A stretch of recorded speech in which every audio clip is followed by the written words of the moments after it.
ക്രൈസ്ത Lord പ്രിയമുള്ളവരെ, വളരെയധികം സന്തോഷം നിറഞ്ഞ ഹൃദയം നിറഞ്ഞ ഒരു വാർത്ത കേട്ടാണ് ഈ പ്രഭാതത്തിൽ ഞാൻ ഉണർന്നെഴുന്നേറ്റത്.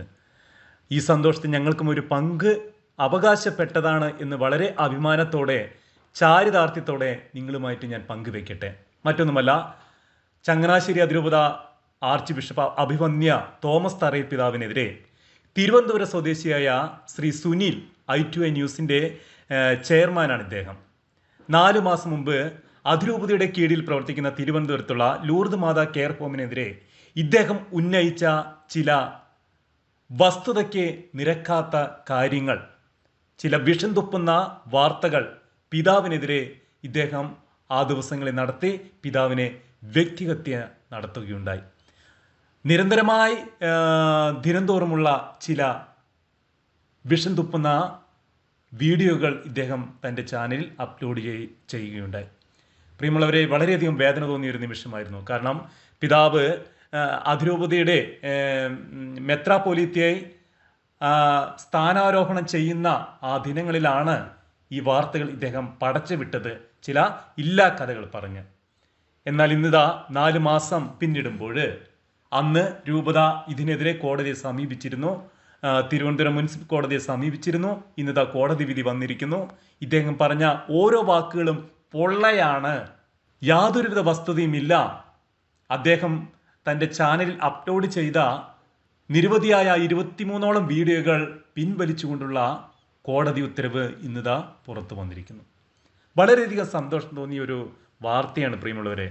ചിലതൊക്കെ നമ്മുടെ ഉരുകുന്ന മനസ്സോടുകൂടെയുള്ള പ്രാർത്ഥന മാസങ്ങൾക്ക് ശേഷമേ നമ്മൾക്ക് അതിനുള്ള ഉത്തരം കിട്ടൂ. നിരവധി പേര് ഇതിന് വേണ്ടി പ്രാർത്ഥിച്ചിരുന്നു.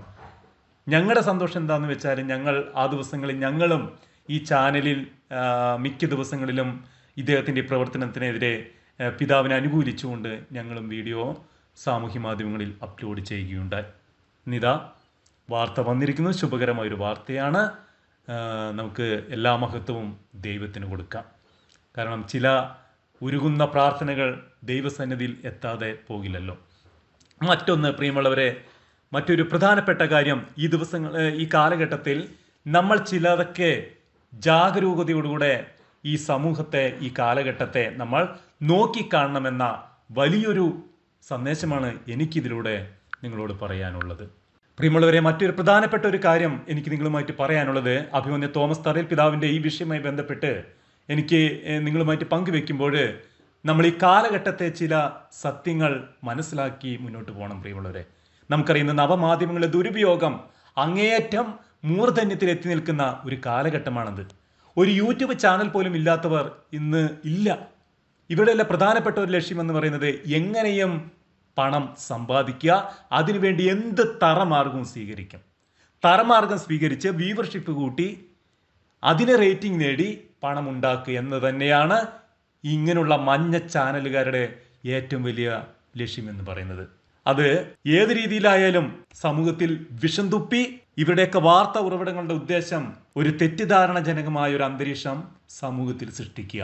നമുക്കറിയാം, 10 നുണകൾ ആവർത്തിച്ച് പറഞ്ഞാൽ വിശ്വസിക്കുന്ന ഒരു കാലഘട്ടമാണ് ഇത്.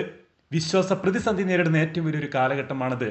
അതിന് സത്യസന്ധമായ വാർത്തകൾ കൊടുത്താൽ ഒരു ചാനലും മുന്നോട്ട് പോകില്ല. പ്രത്യേകിച്ച് ഡിവോഷൻ ചാനലിലൊക്കെ ആണെങ്കിൽ വളരെ ബുദ്ധിമുട്ടാണ് ഈ കാലഘട്ടത്തിൽ മുന്നോട്ട് കൊണ്ടുപോകാൻ. അങ്ങനെയുള്ളപ്പോൾ പ്രിയമുള്ളവരെ, ഇന്ന് മറ്റൊന്നെന്ന് പറയുന്നത്, ഇവർക്കെല്ലാം പണം ഉണ്ടാക്കാനുള്ള ഏറ്റവും വളക്കൂറുള്ള ഒരു മണ്ണായി കത്തോലിക്ക സഭ മാറുകയാണെന്നതാണ്. മറ്റേത് സമുദായത്തിന് എതിരെ പറഞ്ഞാലും കത്തോലിക്ക സഭയ്ക്കെതിരെ പറഞ്ഞാൽ അത് കാണാനും കൈയടിക്കാനും, അതിപ്പോൾ നമുക്കറിയാം, ആവിഷ്കാര സ്വാതന്ത്ര്യത്തിന്റെ പേരിൽ സിനിമകൾ എത്രണ്ണം ഇറങ്ങുന്നു കത്തോലിക്ക സഭയ്ക്കെതിരെ.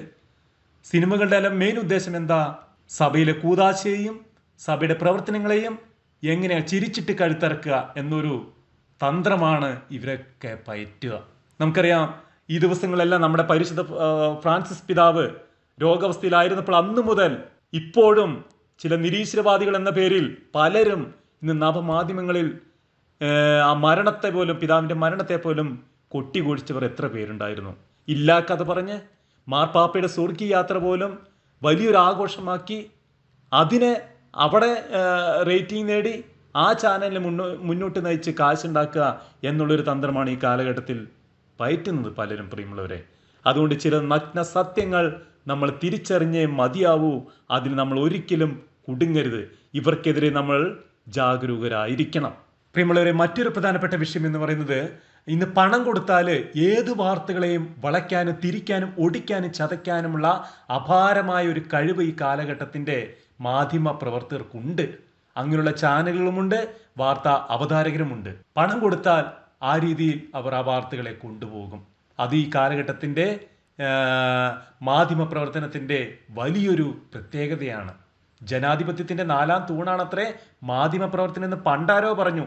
ഇന്ന് പറയണമെങ്കിൽ 10 വർഷം കൂടെ നമ്മൾ ഇനിയും സഞ്ചരിച്ചാൽ പോലും ആവുമോ എന്ന് നമ്മൾ സംശയിക്കേണ്ടിയിരിക്കുന്നു. എനിക്ക് തോന്നുന്നു ഇവിടെ നമുക്കറിയാം, നമ്മുടെ അഭിമന്യ തറയിൽ പിതാവിന് പുറമേ നിന്നുള്ള ശത്രുക്കളാണോ ഉള്ളിൽ നിന്നുള്ള ശത്രുക്കളാണോ കൂടുതൽ ഉണ്ടായിരുന്നത് എന്ന് നാം ഈ നിമിഷങ്ങളിൽ ചിന്തിക്കണം.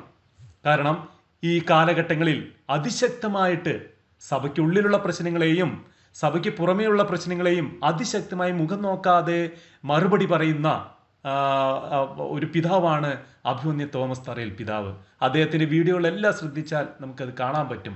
അതിശക്തമായിട്ട് പ്രതികരിക്കുന്ന ഒരു പിതാവ്. അപ്പോൾ പിതാവിൻ്റെ ചില പ്രസ്താവനകൾ ആരുടെയൊക്കെയോ ഉറക്കം കെടുത്തുന്നുണ്ട് എന്ന് വേണം നമ്മൾ മനസ്സിലാക്കാൻ. അതും കൂടി ഈ വിഷയത്തിൽ പ്രധാന പങ്ക് വഹിക്കുന്നുണ്ട്. അപ്പം ഇങ്ങനെയുള്ള ചാനലുകാർക്ക് പൈസ കൊടുത്താൽ അവരേത് രീതിയിലെയും എങ്ങനെ വേണമെങ്കിലും അവർക്ക് സംസാരിക്കാൻ പറ്റും. പക്ഷേ സഭയ്ക്കുള്ളിലുള്ള പ്രശ്നങ്ങൾ ഇഷ്ടപ്പെടാത്തവർക്ക് അത് ഓപ്പൺ വേദിയിൽ വന്ന് പറയാൻ സാധിക്കില്ല. അവർ സ്വീകരിക്കുന്ന മാർഗം ഇങ്ങനെയുള്ള ചാനലുകളെ കൂട്ടി പിടിക്കുക എന്നതാണ്. അപ്പം നമ്മൾ ഈ കാലഘട്ടത്തിൽ പ്രിയമുള്ളവരെ ഏറ്റവും പ്രധാനപ്പെട്ടത്, ഏത് വീഡിയോ എടുത്താലും ഓടിക്കയറി അത് കാണാതെ, ഷെയർ ചെയ്ത് പങ്കുവെക്കാതെ, അതിന് കമൻ്റ് ഇടാതെ യഥാർത്ഥ വസ്തുത മനസ്സിലാക്കി മുന്നോട്ട് പോകാൻ നമുക്ക് കഴിയട്ടെ. അതാണ് ഈ കാലഘട്ടം നമുക്ക് മുമ്പിൽ കൊണ്ടുവരുന്ന ഏറ്റവും വലിയൊരു സത്യം എന്ന് പറയുന്നത്. അത് നമ്മൾ മനസ്സിലാക്കിയിരിക്കണം. കാരണം നവമാധ്യമങ്ങൾ ഇന്ന് കൂടുപോലെ പൊന്തിക്കൊണ്ടിരിക്കുകയാണ്. ഫേസ്ബുക്കിലായാലും യൂട്യൂബിലായാലും ഇൻസ്റ്റഗ്രാമായാലും ഇന്ന് അക്കൗണ്ട് ഇല്ലാത്തവർ ആരുമില്ല.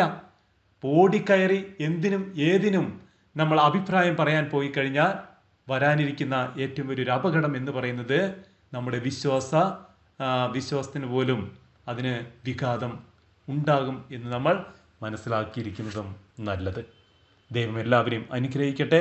ഇനിയും അനേകം വർഷങ്ങൾ പിതാവിന് രൂപതയെ നയിക്കുവാനുള്ള എല്ലാവിധ കൃപകളും ദൈവം അറിഞ്ഞു നൽകട്ടെ. സഭയെ ശക്തിപ്പെടുത്തുവാൻ ഉപകരിക്കട്ടെ എന്ന് നമുക്ക് ആത്മാർത്ഥമായിട്ട് പിതാവിന് വേണ്ടി പ്രാർത്ഥിക്കാം. പ്രത്യേകിച്ച് പരിശുദ്ധ ഫ്രാൻസിസ് മാർപ്പാപ്പയ്ക്ക് വേണ്ടി പ്രത്യേകമായിട്ട് ഈ നോമ്പുകാലത്ത് പ്രാർത്ഥിക്കാം. ദൈവം എല്ലാവരെയും അനുഗ്രഹിക്കട്ടെ. ആമേൻ.